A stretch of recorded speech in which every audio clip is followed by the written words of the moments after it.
Australian corporates are facing pressures of global inflation, rising interest rates, and high energy costs. While the Australian consumers led the recovery out of the pandemic, they will now come under pressure as they feel the impact of rising interest rates and falling housing prices, which will slow down their spending.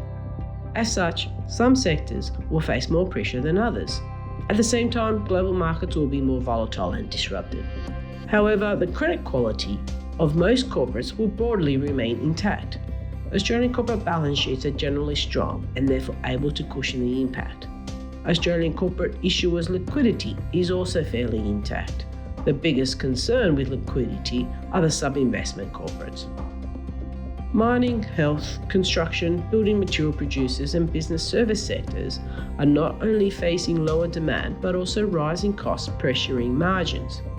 We do not think pressure on the company's ability to manage these costs will dissipate overnight, especially in the inflationary environment. Energy security and sustainability will be a key issue as well. As Australia looks to resolve its energy dilemma, oil and gas prices will remain high, which flows through to elevated energy costs. Labour shortages don't seem to have an overnight fix.